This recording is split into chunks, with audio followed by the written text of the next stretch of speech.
سامعین کرام، اللہ تعالیٰ نے انسان کو اپنی پہچان، معرفت اور قربت کے لیے پیدا فرمایا ہے، اور وہ ذات حق انسان کے بہت ہی قریب ہے۔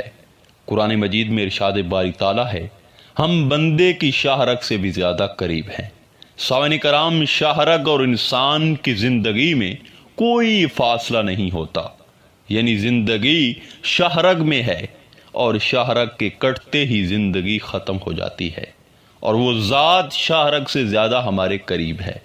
لیکن پھر ایسی کیا وجہ ہے کہ انسان خدا سے دور ہوتا چلا جا رہا ہے؟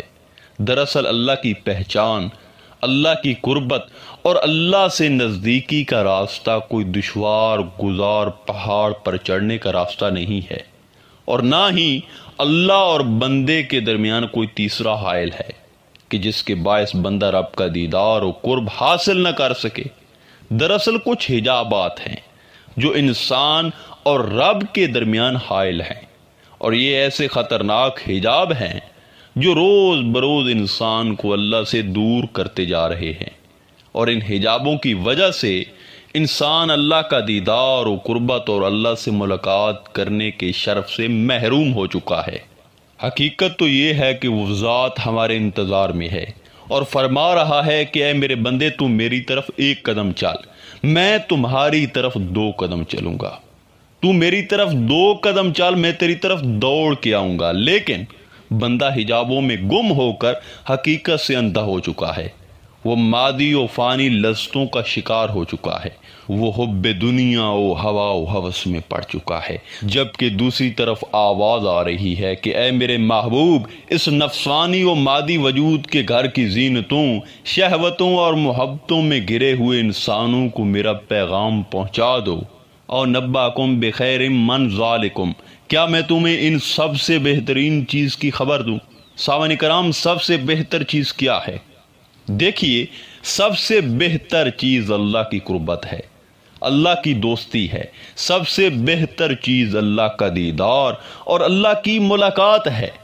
مگر یاد رہے کہ اللہ کی قربت، دوستی و معراج تب ہی انسان کو نصیب ہوتی ہے جب وہ نفسانی حجابات کو توڑتا ہے، ان حجابات سے باہر نکل کر توبہ و تائب ہوتا ہے۔ لیکن یہاں سوال پیدا ہوتا ہے کہ آخر وہ کون سے حجابات ہیں جو انسان کو اللہ سے دور کر کے پستی میں دھکیل دیتے ہیں؟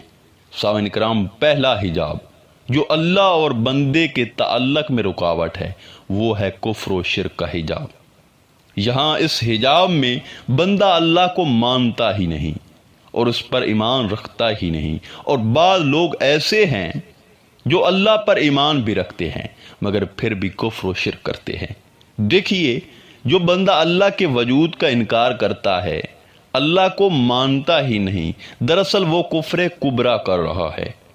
اور دوسرا وہ شخص جو اللہ کو تو مانتا ہے مگر اللہ کی نہیں مانتا، تو وہ بھی کفر کر رہا ہے۔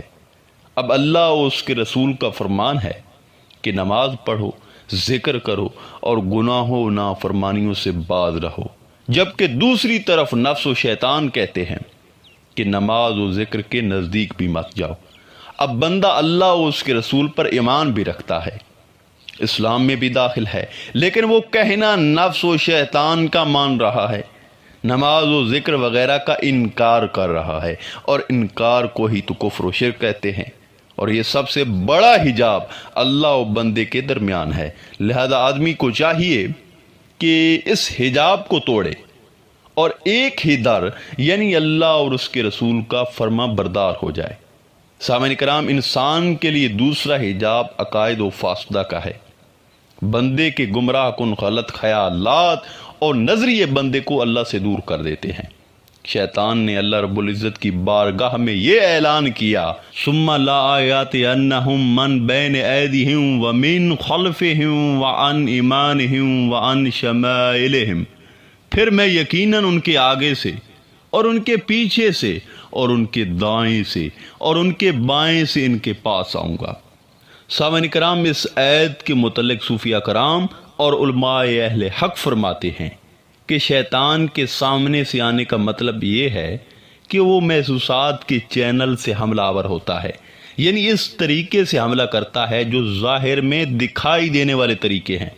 مثال کے طور پر آج کے دور میں یہ طریقے YouTube, cell phone, TV, electronic media, Facebook, Twitter, Instagram اور ٹک ٹاک وغیرہ ہیں۔ معاشرہ بھی محسوسات میں سے ہے جس میں برائی آنکھوں اور کانوں کے ذریعے سے ہم پر حملہ آور ہوتی ہے، اور شیطان کے انسان پر پیچھے سے آنے کا معنی یہ ہے کہ وہ کبھی معقولات کے ذریعے بھی حملہ آور ہوتا ہے، یعنی عقل میں شک شبہ اور الٹے سیدھے خیالات ڈال کر بندے کو اللہ کی راہ سے بہکانے کی کوشش کرتا ہے۔ مثلا وہ یہ کہتا ہے، یہ خیال ڈالتا ہے، کیا خدا ہے؟ کیسا ہے؟ مذہب کی کیا ضرورت ہے؟ نبیوں کو اللہ نے کیوں بھیجا؟ وحی کا کیا معنی ہے؟ ہم اچھائی اور برائی کا براہ راست کیوں نہ سوچ لیں؟ ہمیں عقل ہے، ہم اتباع کیوں کریں؟ آج کے زمانے میں قرآن و حدیث کی پابندی ہم کیوں کریں؟ اس قسم کے خیال، اور دنیا ترقی کرتی جا رہی ہے جبکہ ہم 14 صدیاں پہلے کی بات کر رہے ہیں۔ اس طرح سیکولر لا دینیت اور لا مذہبیت کے فاسد خیالات شیطان انسان کی عقل و فہم میں ڈالتا ہے، جن کا تعلق وجود باری تعالیٰ کا انکار مذہب، انکار وحی، انکار سنت نبوی، انکار شرائع دین اور اوامر و نواہی کے انکار سے ہے۔ لہذا ہمیں چاہیے کہ محتاط رہیں اور اس حجاب کو توڑ دیں۔ سامعین کرام، تیسرا حجاب جو ہے اللہ اور بندے کے درمیان رکاوٹ، وہ ہے علم۔ العلم حجاب الاکبر، علم ہی سب سے بڑا حجاب ہے۔ لیکن کون سا علم؟ ایسا علم جو حقیقت سے موڑ کر جہالت کی طرف لے جائے، ایسا علم جس انسان میں تکبر پیدا ہو جائے، وہ سب سے بڑا حجاب ہے۔ حضور سلطان العارفین سرکار فرماتے ہیں، اے عالم نادان تو در علم غروری، نزدیک تو با معبود نہ بلکہ تو دوری، کشاف و ہدایہ اگر امروز با خوانی، تا خدمت خاصا نہ کنی ہنج نادانی۔ یعنی اے نادان عالم، تو اپنے علم پر مغرور ہو رہا ہے، حالانکہ تیرے علم نے تجھے قرب و معبود سے بہت دور کر دیا ہے۔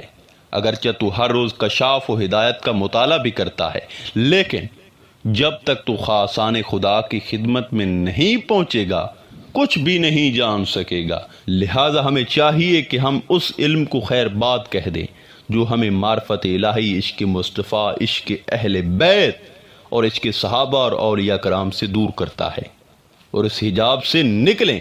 سامعین کرام، چوتھا حجاب جو بندے کو اللہ سے دور کرتا ہے وہ ہے باطنی گناہوں کا حجاب، جیسے حسد، کبر، تکبر، خود پسندی، ریاکاری، کینہ، دنیا کا حرص، دنیاوی مال اور لالچ دل میں رکھنا، یہ سب سے بڑا حجاب ہے۔ جب یہ چیزیں دل میں پیدا ہوتی ہیں تو یہ کبیرہ گناہ ہوتی ہیں جو بندے کو اللہ سے دور کرتی چلی جاتی ہیں۔ لہٰذا اگر ہمیں خدا کی قربت چاہیے تو ہم اس حجاب کو ختم کر دیں۔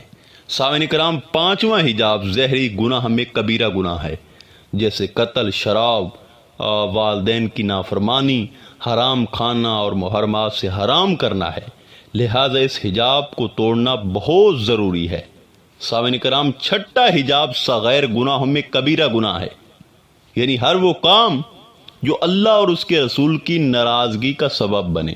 یہ گناہ کثرت عبادات سے کرنے سے اس کے عذاب میں کمی تو ہو سکتی ہے، لیکن جب تک صغیرہ گناہ کو بندہ ترک نہ کر دے تو یہ دل پر پڑا ہوا پردہ نہیں اٹھے گا اور انسان اللہ سے دور ہوتا چلا جائے گا۔